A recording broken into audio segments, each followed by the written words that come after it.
The following is an encore presentation of U.S. Modernist Radio, underwritten by Diane Bald and the Budman family, restoring significant architecture in Toronto, Los Angeles, Malibu, and Palm Springs. Hi, my name is Megan Salamasic. I'm the owner of the Ferris Bueller House, and you're listening to U.S. Modernist Radio. Mama don't allow no architecture around here. Mama don't allow no architecture around here. Oh, I don't care what Mama don't allow, gonna draw mine modern anyhow. Mama don't allow no architecture around here. Today, we kick off Modernism Week coverage with internationally known architect Moshe Safdie. He's been famous for over 50 years, first as the architect for Habitat 67 in Montreal, then in the 2000s as the architect for the Marina Bay Sands, that crazy rich Singapore hotel from the movie Crazy Rich Asians we've talked about in past shows. And he's also known for a special small chapel you might not know about at, of all places unlikely to have a chapel, Harvard Business School.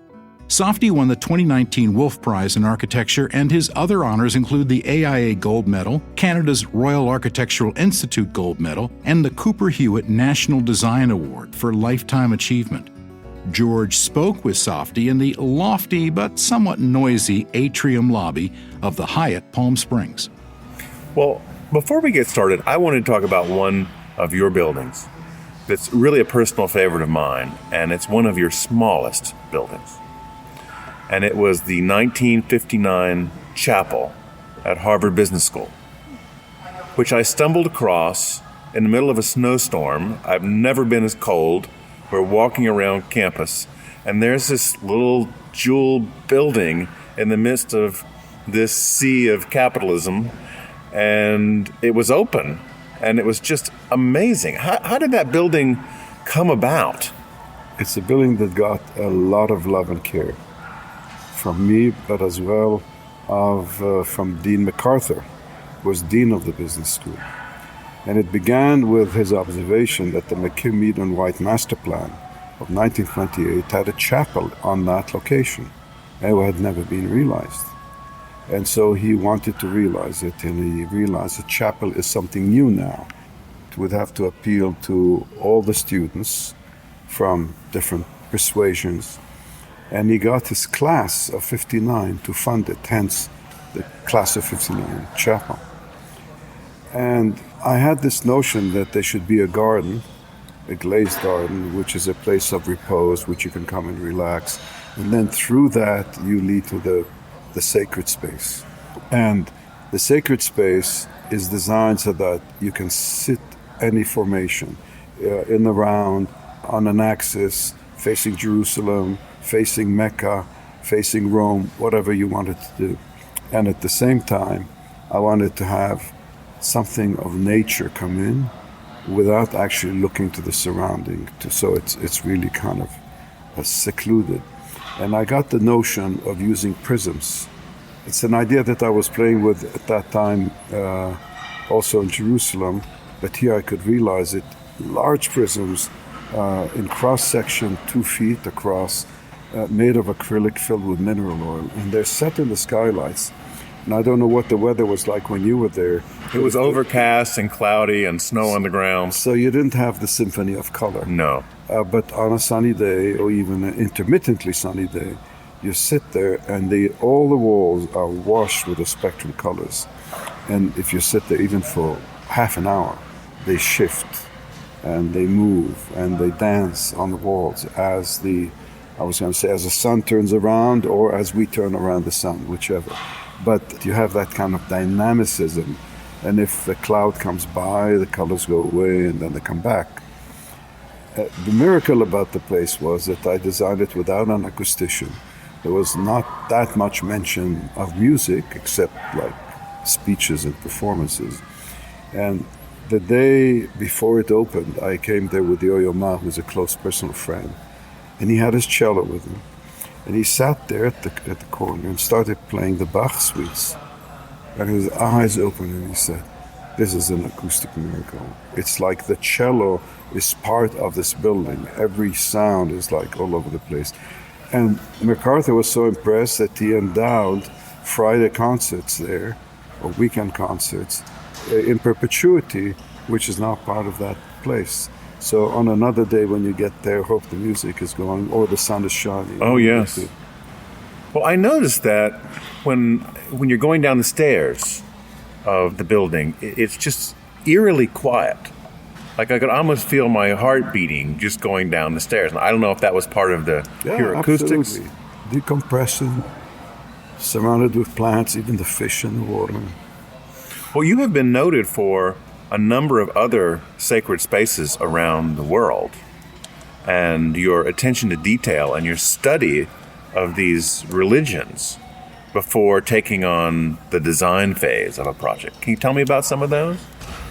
I would say one of the most sacred spaces, even though it's not a place of worship, that I've designed is Yad Vashem, the Holocaust Museum, which in Jewish tradition, it's almost like a place of burial and therefore treated as a sacred space.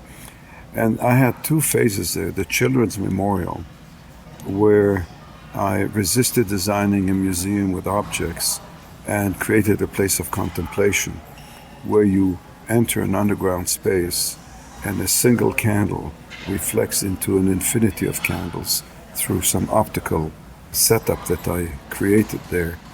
And after just being there and hearing the names of children read on, that names and ages and place of birth, you then emerge to the valley and the light and life. Yeah.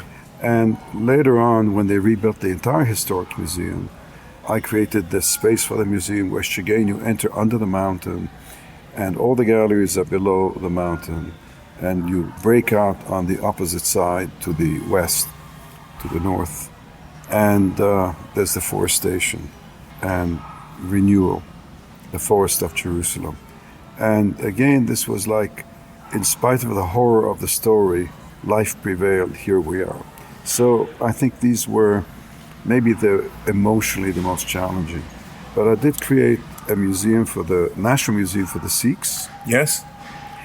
That was one of the ones I read about, yes. Which is not a sacred space. By definition, it's a museum. But they treat it sacredly. They take their shoes off. It doesn't matter that we tell them it's not a temple. They treat it like a temple. And where is this? It's in the Punjab, in a place called Anandpur Sahib, which is outside the capital of Chandigarh. Ah, right. And it's become a place of pilgrimage. I designed a mosque for Dubai. It didn't get built because of the financial crisis of 2008. 2008, exactly. But I studied the Islamic traditions, the rituals. I had Oleg Rebar, who's one of the great scholars on Islamic, on mosques, consult with me so that I really immersed myself. And they said it was the first contemporary reinterpretation of the ritual that they found extremely compelling. They were very excited about it. I'm now designing a church in Colombia, in Cartagena. I'm designing a little urban development, a hospital that's under construction, and the church, which has been presented to the Archbishop, who loves it, and we hope in the next few years I'll have my first church. As far as synagogues go, I have a less happy story. I've designed several, but not all were built as I had intended, or not built at all. So that's it's amusing that my record is less successful with Jewish. being of course an Israeli and a Jew myself. What is that? You're never a prophet in your own land? I guess so. Well, I was talking with another architect yesterday, Anthony Poon from Los Angeles, and we were trying to figure out, we know that there are many, many Christian modernist churches and many modern synagogues and other religions, but we were trying to think about where are modern mosques around the world? Are there several of those? Very, very few. There are some, because I researched them. Yeah. There are a few, and far in between. There's a few in Turkey. Turkey? Really? Turkey. There have been several published. I'm not sure built. It's hard to say these days from the internet what's built. But the far in between, I think Islam is extremely conservative. I have to confess, when I was approached to design the mosque in Dubai, I was shocked. I said, "Do you know what you're doing?" And they kind of looked at me and I said, "Well, I'm a Jew, I'm an Israeli, I have an office in Jerusalem, I have 3 citizenship, Israel, Canada, US. do you want me to design your mosque? And they said, we love your architecture and we think you understand our culture. Yes, we want you to design our mosque. We know all about you, the statement was. And I did my homework because I thought this was really a challenge in a conservative setting where there are many mosques and grand mosques, but they're all variations on the theme of the traditional mosque. And what came out looks nothing like the traditional mosque, and yet it evokes completely everything about the mosque, including the lunar calendar and the Arab and the minaret, which I integrated into the building. So it was not just a contemporary mosque, but it was an expression of the ritual. I'm so sorry that didn't get built. It will one day. It will. Yes, I'm certain of that. I hope so. Yes. I'm going to be there in 2020. Will it be built by then, do you think? I doubt, but it will be built. Okay. One of your buildings, I understand you designed to look like it was 300 years old. Which one? I'm trying to remember. I thought it was one of the... Knowingly wanting it to look? Yeah. I've designed buildings which I said I wanted them to look like they've always been there. But I'm not sure I ever wanted it to look old, so... Okay. When I was commissioned to do the Rabbinical College in Jerusalem, this was 1970, and a modern design, contemporary design, had been rejected by the rabbis before I was commissioned. They asked me in a kind of a threatening tone, will you make a modern building for us or more of a Jerusalem traditional building? And I said, if I succeed, you will not be able to answer the question. Good answer. It was defensive, but it worked because it gave me a motto. Yeah. The motto then became, I want to do an authentic, contemporary building, modern materials, lightness, but I want it to feel like it's always been there. And I think it does succeed in doing that. Unfortunately, I had a falling out with the rabbis, ended up in the Supreme Court of Israel, where I prevailed, but lo and behold, prevailing doesn't help because then they stopped the construction. So Wow. You can't win against the rabbis.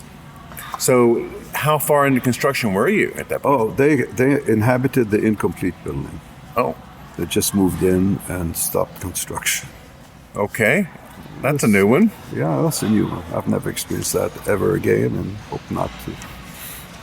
Well, more recently, you've been really well known for a building you designed 10 years ago, and this is because of the movie Crazy Rich Asians. The Even Marina before the Sands movie. Hotel, yeah. That movie has been, I think, one of the biggest hits in the world this last year. Starring my building. You're starring your building. I didn't get royalties either. Did they invite you to the premiere?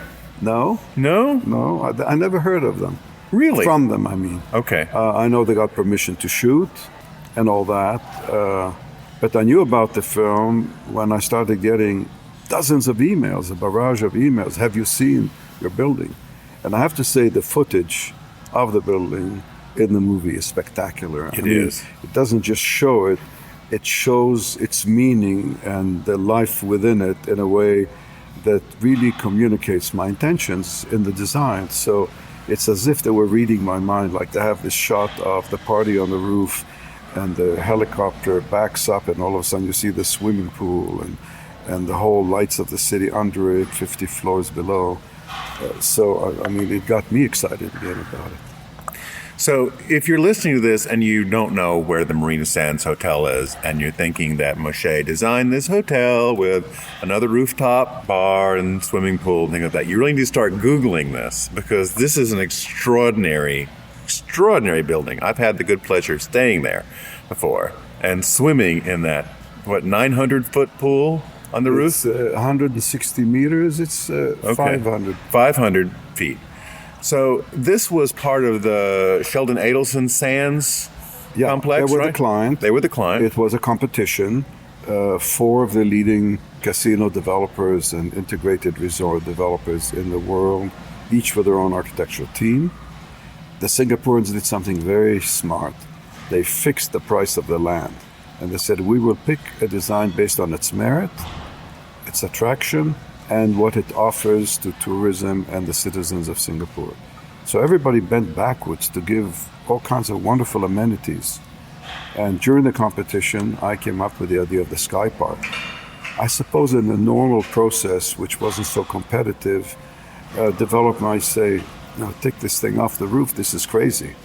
It's going to cost a lot of money.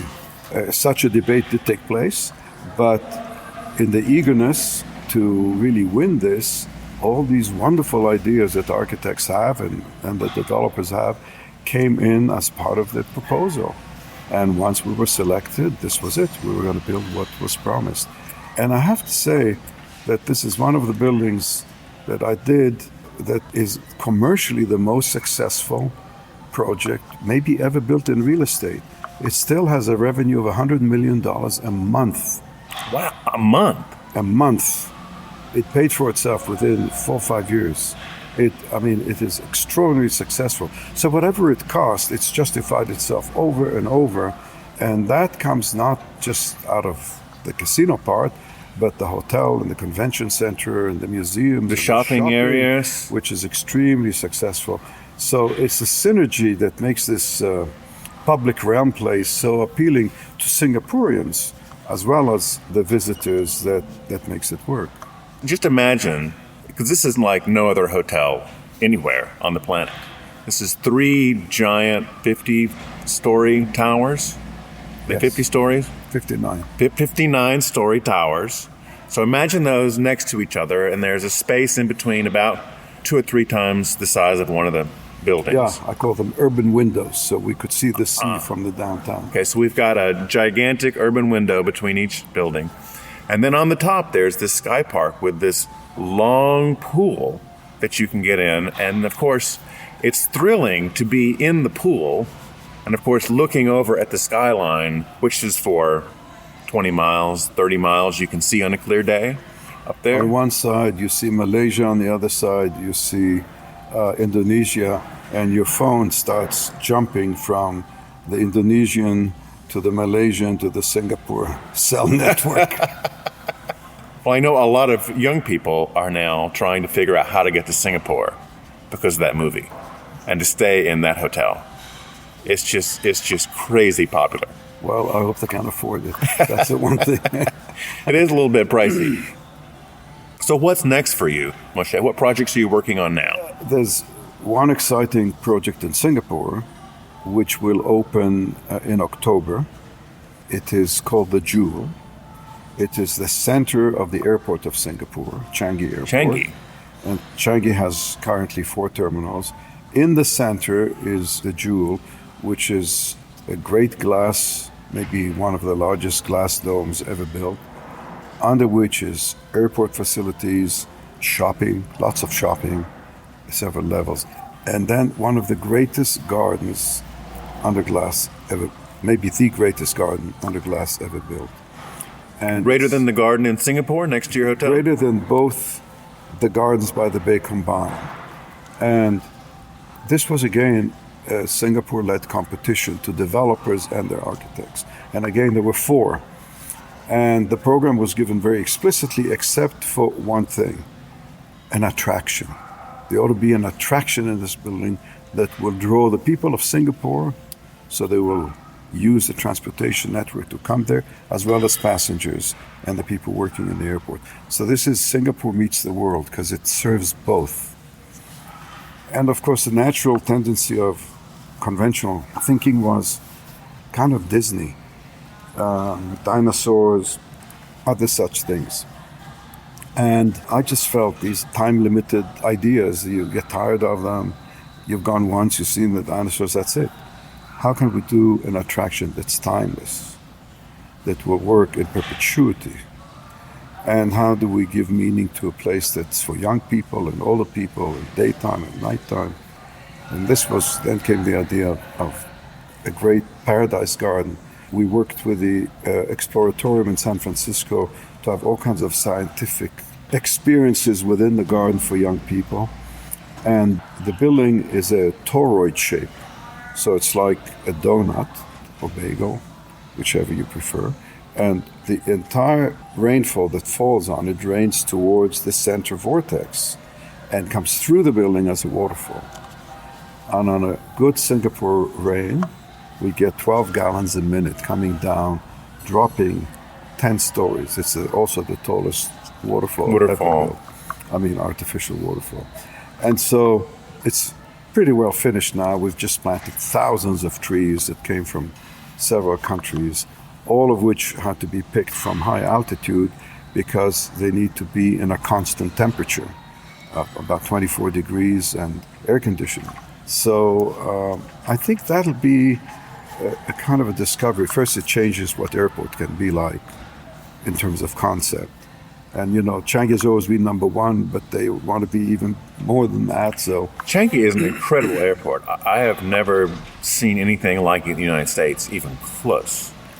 Very few in the world. I mean, they always voted number one in the world. But it also kind of opens up a question about what a mall is all about, and the kind of big urban malls that go on. And it shows you actually could create a commercial place. We have almost 1 million square feet of retail in that building. And it's cohabiting the sort of intense marketplace side by side with the Paradise Garden. And you can create in the middle of the city extraordinary nature experiences where you connect with nature and yet have the intense marketplace. So it kind of, I think, will revolutionize how we think about commercial centers in the city. Well, I hope so, because in the U.S., malls are closing because of Amazon and Walmart and other factors. But as they're closing in the U.S., they're opening up like weeds all over Asia. And they are the new urban place because people need communal, social place to interact. Yes. And that's the only alternative at this point for them. So they might do a lot of the shopping internet, even in China. But I think that the need to be out there in a communal space, it doesn't go away. Well, Moshe, thank you so much for coming and spending some time with me. It's been a real honor and pleasure. Thank you.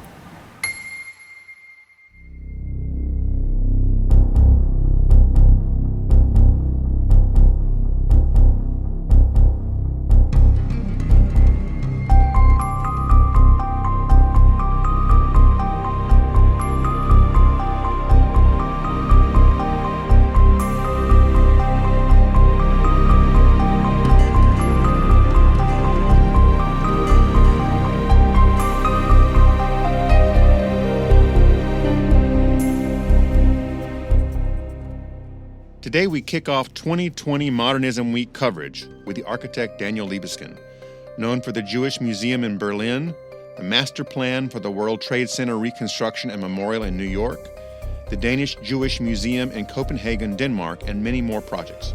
He's one of the world's most highly regarded architects, someone people can trust to work with projects of great meaning and significance, especially where loss is involved.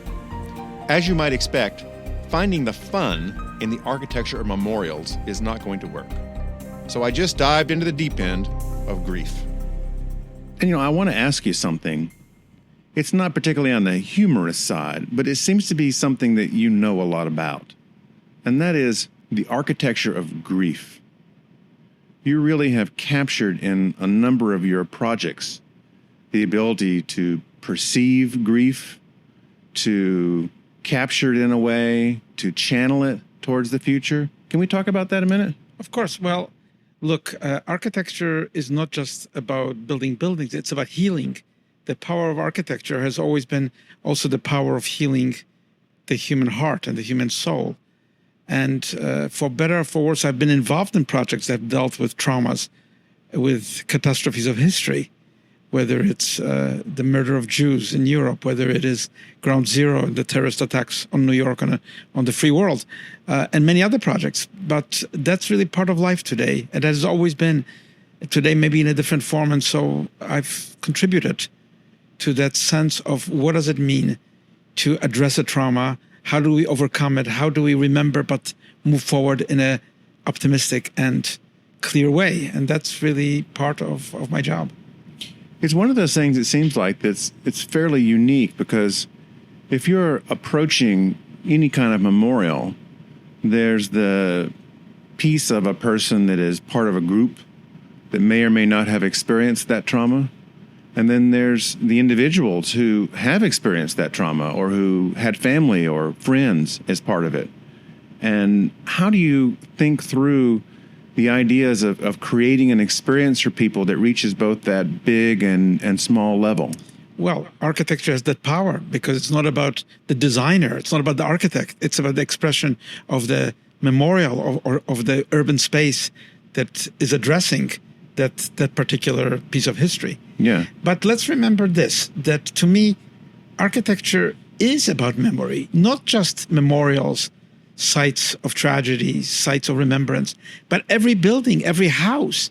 If you are going to be a good architect, memory to me is the key. It's not a footnote. It's the essential part of every site, because beyond the visible aspect of a piece of real estate, there is memory of the place. And without addressing that memory, you would create just, an abstract work. But if you do address that memory, whether it's in a housing project, in a hospital, in a school, in a residential building, in a cultural building, you have to address that site through memory. And that is really my idea of architecture from the very beginning. Not only sites of remembrance, but every piece of housing, every urban site I've done, every house I've done has been based also on memory. And that's the key, because without memory, we have no future. Without memory, we are unable to look forward. Without memory, there is no hope. So memory is, to me, the key, the ground of architecture. And without memory, we're going to repeat the same mistakes over and over, right? Absolutely. If you don't remember, you're doomed to sort of confusion. And memory gives us a sense, and it's built into every human heart, that memory is not an extra, is a fundamental sense of where we have come from and where we're going, what light do we seek. And that's really true for every project. And I've been lucky to work not only in memorials and museums and places of tragedy, but also on living, shopping centers, on skyscrapers. And I've thought a lot about each site, the uniqueness of each site, the fact that no site is the same. You cannot just abstractly formulate a notion of architecture without being at that site, putting your head into the ground, so to speak, and listening to the whispers of history of that site. The voices that come back. Yes, and often the voices are not the voices you hear on the streets. They're often the voices that have been there long ago and are not obvious at a particular site, and yet are critical to maintaining the integrity of the site. Are there predictable stages, if you will, in these projects? For example, I know a number of them take a long time to get going. And I wonder if that has to do with people's difficulty in dealing with the grief. Well, it's certainly true. Let's take Ground Zero, of which I'm a master planner. Right. As some people, when I started, it was a competition. I won the competition to be the master planner. Some people said, let's not talk about this for 50 years. It's too raw on our nerves. We can't decide what to do. But as a New Yorker, someone who grew up in New York, who was an immigrant to New York, I felt that's not our luxury. There is a pressure, there is a imperative to rebuild this site, and to rebuild it not just as any commercial site would be, some office buildings and so on, but to create a public space, a sense of memory, and also to balance what happened with the amazing optimism of the city of New York. Not to sort of let the city lose that balance and become a city of sadness or a place of sadness, but use that memory as something incredibly inspiring for the future of New York and for the future of this country and of the world, about democracy, about the sense of freedom. It's, what happened during that fateful 9/11 day, and what do we stand for? So to me, that's not a luxury to sort of dwell on, what should we do? And of course, that's true for many projects. The Jewish Museum Berlin, of which I designed, was in discussion for 15, 20 years before someone had the courage to say, let's try to have a competition. And by the way, that competition was not for a Jewish museum, it was for a Berlin museum with what they call a Jewish department inside of it. Oh, okay. Oh, so, but I didn't accept the notion that there should be a big Berlin museum with the Department of Art, Department of Industry, Department of Fashion, and the Department of the Jews. I said the ethnicity of Jews is not just a department of history, because they were present in the city's history, in all the endeavors as citizens of that great city before 1933 and the Nazis. So I designed a building that could not be departmentalized into sort of ethnic community, I designed a museum that spoke about the history of Berlin, history of Germany, with the abyss, with a void, with a sense of what did it mean to murder so many millions of people, and what is the future of that city. Without hope, there would be no use to build a single thing. You have to have hope, and you have to assert that hope as the primary dimension of your design. Part of that museum, was that also the large field of stones? No, that was subsequently. That was the memorial itself. Okay. Later on, but the museum was really the first one. When I was in Berlin, the thing I saw first were all the gray stones up ahead of me. And this was shortly after I had visited Auschwitz for the first time, which I think should be a required visit of every citizen on the planet. Because until you get to Auschwitz, you really don't get a sense of the scale of the place. It's like an airport. It's so large. Well, it's industrialized death of millions of people. I recently completed a work at Auschwitz. I worked with a photographer to create just in front of the gates to Auschwitz, a memorial a project called Through the Lens of Faith. And that is really, there are 18 stations, so to speak, of people who survived, mostly Jews, but also Catholic, Gypsies, Roma, to show that there is a future, that it's not just the inevitable, irreversible history, but there are people who, through some miraculous, revelatory, special experience, survived, and the stories of those people are told in this very dramatic sort of set of photographs and short stories right in front of the gate. So it's something inspiring. And I agree with you that Auschwitz is unfathomable unless you go in there and understand and see it, what it is. And we have so much today, bigotry, racism, anti-Semitism, all over the world. It should be required for people to learn something so they don't really wind up in the echoes of that history themselves. And repeating that same kind of mistake. Absolutely. The scale of Auschwitz and the scale of many memorials, I often think, often gives it some of its power. I remember when Maya Lin's Vietnam Veterans Wall first came out. I don't know if this was just America at the time, but it seemed like that a lot of people just could not handle that sense of emotion that provoked. Well, absolutely. I think a good memorial, which that one really is more than just an abstract work of sculpture. It has to tell you something. And I have always believed, at least about my architecture, that every building should tell a story. It's a narrative. It's not just there with its facade, elevation, doors, and windows. It takes you. Well, of course, the language of architecture is not verbal. It's proportions, it's materials, it's light. It's the sense of atmosphere, acoustics, that creates really, to me, meaningful architecture. And that is the language which I use to design any building, but particularly buildings that are so loaded with historical truth, with historical facts. For example, when I designed quite recently the Military History Museum in Germany, in Dresden, which is the largest museum in Germany. Of course, war and military history is huge in Germany, and it was a museum of the Nazis. It was a museum of the Soviet Union. It was a museum of East Germany. Then when the wall collapsed, the question was, what do we do? How do we show our history of Germany now in a democratic space? How do we communicate what happened in Dresden, the fact that it was really bombed out of existence in 1945 as a result of devastations from Dresden to the world around, and to Poland, to Holland, to UK? And how do we create something that is memorable, that tells that history, but also gives you the view of the rebuilt city of Dresden and what it means? So yes, it's a military museum which deals with war, but I attempted to really speak about the importance of peace, looking at that history of war and saying, what does this really mean to us, the visitors to the museum? And of course, the questions are asked in that museum. Why do people follow authoritarian leaders? Why do people march when they are asked to march? Why do they kill on order?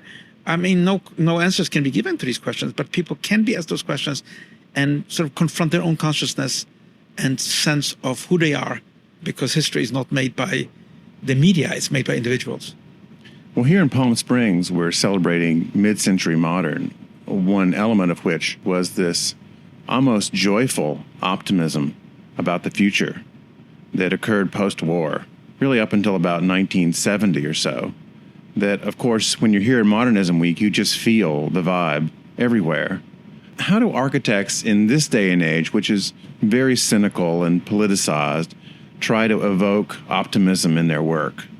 Well, that's a great question. I mean, there was a kind of naivete in that sense of true optimism. And the beauty of modernism is exactly that, the sense that the world would always progress. There will always be light on the horizon. People would be enlightened, educated.